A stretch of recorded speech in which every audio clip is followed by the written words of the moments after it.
Assalamualaikum warahmatullahi wabarakatuh. Nama saya Aditya Eko Pambudi dengan NIM 088 akan menjelaskan tentang sistem komunikasi satelit dan telekomunikasi radio dari mata kuliah Sistem Telekomunikasi.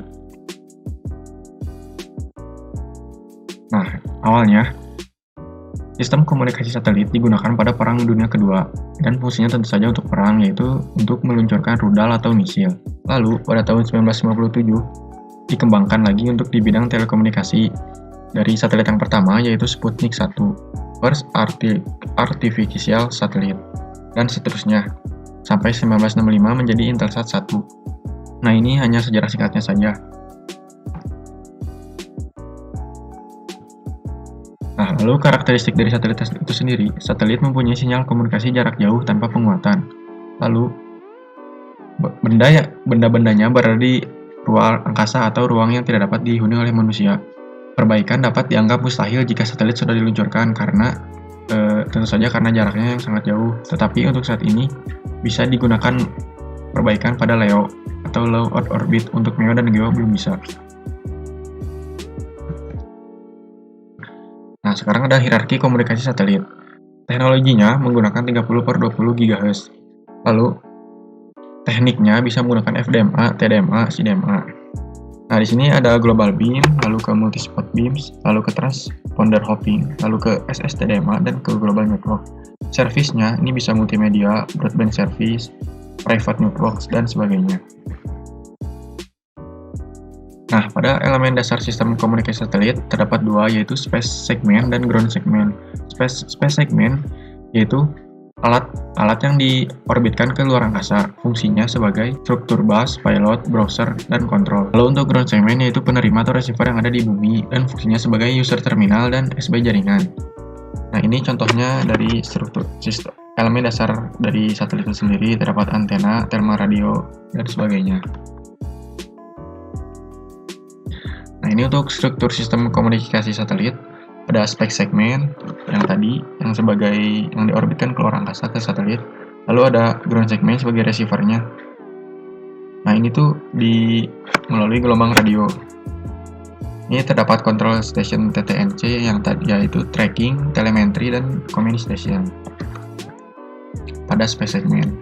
Nah, ground segmentnya transmitter dan juga receiver. Nah, untuk yang uplink itu dari bumi menuju space segment, sebaliknya untuk yang downlink dari space segment menuju ke bumi atau ke receiver. Nah, selanjutnya space segment. Space segment itu berada di orbit di luar angkasa, lalu menggunakan gelombang radio dan terdapat TTNC yang berarti tracking, telemetry, dan communication. Lalu di sini juga terdapat uplink dan downlink. Yang uplink itu dari bumi menuju space segment dan downlinknya dari space segment menuju ke bumi. Nah, ini untuk peranan satelitnya. Tadi ini contohnya terdapat stasiun A dan stasiun B. Ketika stasiun A akan mengirimkan informasi ke stasiun B, maka harus melewati satelit dulu dan menggunakan uplink yang tadi ya, jadi dari bumi menuju space segment itu uplink. Lalu dari satelit ini mengirim ke stasiun B menggunakan downlink dari space segment ke stasiun B atau receivernya menggunakan downlink. Nah, kualitas dari suatu link ini ditentukan oleh carrier to noise-nya. Nah, selanjutnya ini ada ground segment. Ground segment ini terdapat di bumi dan dibedakannya dari dua tipe, yaitu volume traffic dan juga tipe traffic. Jadi, si ground segment ini ada juga yang berfungsi sebagai transmitter dan juga yang berfungsi sebagai receiver atau penerima. Nah, selanjutnya ini ada network topologi point-to-point network. Maksudnya, jadi ketika informasi dari stasiun A akan dikirim ke stasiun B, harus melewati satelit dulu. Nah, jadi cara pengirimannya dari stasiun A ke stasiun B harus melewati satelit dulu. Jadi si network topologi point-to-point ini adalah komunikasi antara dua stasiun. Jadi stasiun A ke stasiun B, tetapi harus melewati si satelit yang mengorbit di luar angkasa dulu, baru masuk ke stasiun B. Begitupun sebaliknya, jika stasiun B ingin mengirim sinyal ke stasiun A, maka harus melewati melewati satelit dulu, baru ke stasiun A. Nah, untuk network topologi network ini ditambah lagi satu stasiun, yaitu hub station, yang fungsinya sebagai memonitoring antara jalur pengiriman informasi dari stasiun A ke stasiun B yang melalui satelit. Informasi A tidak akan masuk ke stasiun B jika tidak di-approval atau disetujui oleh si hub station ini. Jadi jika ada informasi yang tidak disetujui, maka tidak akan masuk ke stasiun B. Jadi fungsinya si hub station inilah memonitoring jika adanya terjadinya gangguan dan kesalahan. Sekarang ada network topologi star network. Jadi bedanya dengan yang tadi yang mesh network, jika stasiun A ingin mengirim ke stasiun B, tidak harus langsung stasiun B, bisa melalui hub station. Jadi mempunyai jalur sendiri lagi. Jika ingin mengirim informasi dari stasiun A ke stasiun B, mempunyai dua jalur melewati hub station dan fungsinya sebagai backup jika terjadi ada gangguan dan kesalahan. Nah, selanjutnya ada orbit. Orbit yaitu lintasan untuk pergerakan satelit di luar angkasa. Makin dekat dengan bumi, maka lintasannya makin dekat, dan semakin bagus. Sebaliknya, jika makin jauh dengan bumi, maka lintasannya semakin lebar dan pergerakannya semakin jauh. Orbit adalah lintasan yang dilalui oleh satelit. Satelit akan bergerak meningkat jika posisinya mendekati dengan bumi. Lalu orbit eliptik dengan sudut inklinasinya 64 derajat. Seperti ini contohnya orbit.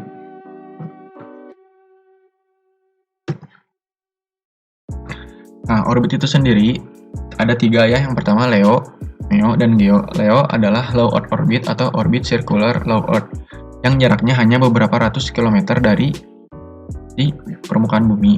Lalu MEO adalah medium Earth orbit, orbit circular medium Earth.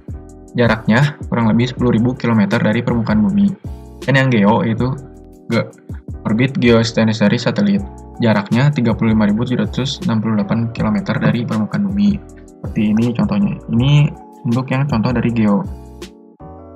Jadi jaraknya itu, jarak satelit yang mengorbit di lintasan sini, jaraknya 35.786 km. Jadi satelitnya itu mengelilingi bumi seperti yang terdapat di garis-garis ini. Nah, sekarang selanjutnya ada satelit Palapa. Satelit Palapa ini satelit yang mengitari khususnya untuk mencakup dan mengcover wilayah Indonesia. Seperti yang dapat dilihat di sini. Ini juga sebenarnya bisa sampai ke Australia cakupannya. Tapi satelit Palapa ini yang digunakan oleh Indonesia. Nah, selanjutnya itu telekomunikasi radio. Telekomunikasi radio merupakan bentuk komunikasi modern yang sarananya menggunakan media gelombang radio untuk membawa pesan ke suatu tempat. Nah, si radio ini menggunakan frekuensi yang tinggi dan merambat di udara, yaitu menggunakan gigahertz. Keuntungan dari menggunakan telekomunikasi radio ini yaitu menjangkau daerah yang cukup luas, lalu tidak menggunakan kabel. Kerugiannya bisa terjadi gangguan komunikasi seperti interferensi. Jadi, ketika cuaca cerah dan hujan itu berbeda jenis rambatannya pada radio. Jadi bisa mengalami gangguan ketika terjadi hujan deras karena ketika cuaca cerah dan hujan, sifat material pada udara itu berbeda, maka itu akan mempengaruhi gelombang rambatan radio di udara. Nah, ini ada band frekuensi radio. Seperti yang kemarin sudah sempat dibahas juga ya, terdapat VLF, very low frequency, frekuensinya di bawah 30 kHz, lalu panjang gelombangnya lebih dari 10 km, dan seterusnya sampai yang paling tinggi tingkatannya itu extremely high frequency atau IHF, frekuensinya di 30-300 GHz dan panjang gelombangnya 1-10 mm. Jadi jika frekuensinya semakin rendah, maka di luas daerahnya semakin daerah luasnya semakin luas yang bisa dijangkau. Nah, selanjutnya yaitu propagasi gelombang radio. Ini terdapat 3 ya. Pertama, padat, cair, dan di udara. Yang padat itu contohnya seperti gedung menuju gedung ke gedung. Yang cair itu seperti contohnya di laut. Dan yang di udara itu contohnya ketika kita sedang telepon atau menggunakan HP handphone. Nah, propagasi gelombang radio ini terdapat 2, yang yaitu propagasi gelombang tanah dan propagasi gelombang ionosfer. Propagasi gelombang ionosfer itu adalah permukaan paling dasar atau paling awal yang terdapat di atmosfer. Nah, untuk yang gelombang tanah itu dibagi lagi menjadi 3, yaitu gelombang langsung, gelombang permukaan tanah, dan gelombang pantulan tanah. Nah, ini gambar propagasinya. Jadi ada ground wave dan sky wave. Jadi propagasi ionosfer gelombang yang merambat kemudian mengalami pantulan. Jadi gelombang ini tuh mengalami pantulan pada ionosfer dan merambat lagi kepada tanah. Nah, ini sekarang masuk ke propagasi gelombang tanah. Jadi ini ada contohnya, ada 2, misalkan yang menggunakan gelombang tanah langsung. dan juga gelombang pantulan tanah. Jadi ketika yang gelombang langsung dari transmitting antena menuju receiving antena itu langsung tanpa menyentuh permukaan tanah. Berbeda dengan yang gelombang pantulan tanah dari transmitting antena ini mengalami pantulan tanah dulu ke bawah, lalu masuk ke receiver. Selanjutnya yang propagasi gelombang tanah. Jadi yang gelombang permukaan tanah ini mengalami rambatan dulu pada permukaan tanah. Jadi si rambatan ini mengikuti kontur atau bentuk dari si permukaan tanah itu sendiri, lalu masuk ke receiver antena. Nah, si propagasi ionosfer ini terletak di antara ketinggian 50-500 km dari permukaan bumi, lalu memanfaatkan lapisan ionosfer untuk memantulkan gelombangnya. Nah, di propagasi ionosfer ini terdapat beberapa lapisan, yaitu lapisan D, E, dan F. Untuk lapisan D terletak di 50-90 km. Nah, lapisan D ini merupakan lapisan paling bawah dari ionosfer, lalu menyerap gelombang dengan frekuensinya yang paling rendah. Jadi lapisan D ini menyerap gelombang frekuensinya paling rendah. Jika ada gelombang frekuensi yang tinggi, maka akan dilewatkan. Lalu selanjutnya lapisan E. Lapisan E ini terletak di 90-145 km. Si lapisan E ini memantulkan gelombang dengan frekuensi 20 MHz. Selanjutnya di lapisan yang F. Lapisan F ini terletak di 160-400 km dari permukaan bumi. Dan lapisan F ini juga dibagi lagi menjadi F1 dan F2. Pada malam hari, lapisan ini tuh lapisan F1 dan F2 ini menyatu menjadi lapisan F dan memantulkan frekuensi gelombang yang sangat tinggi atau high frekuensi. Nah, ini contoh lagi dari ionosfer. Jadi contohnya ketika tower memantulkan si informasinya, frekuensi gelombangnya menuju ionosfer. Ketika frekuensinya kurang dari 5 MHz atau kecil, maka akan lebih cepat dipantulkannya. Tapi jika frekuensinya lebih dari 100 MHz, maka ini akan dilewatkan. Jadi tidak akan bisa dipantulkan oleh ionosfer. Nah, sekarang masuk ke kerugiannya. Jadi kerugiannya itu dalam propagasi tanah maupun ionosfer terdapat rugi-rugi yang menyebabkan tidak sempurnanya gelombang, seperti adanya fading. Fading adalah sifat yang menyebabkan pengurangan atau pelemahan sinyal. Lalu ground wave dan sky wave sampai di antena penerima, tapi berlawanan, jadi sehingga bisa saling melemahkan si gelombang tersebut. VHF atau UHF ini dibagi lagi menjadi dua, yaitu antena omnidirectional dan antena directional atau pemancar langsung ke satu arah. Nah, pada antena omnidirectional digunakan pada stasiun mobil servis atau siaran radio dan televisi. Antena omnidirectional polarisasi vertikal bentuknya itu seperti ini, dan juga dibagi lagi menjadi dua, yaitu antena koaksial dan antena Brown. Jadi bentuknya itu memanjang. Nah, sekarang untuk yang polarisasi horizontal, bentuknya tuh seperti ini.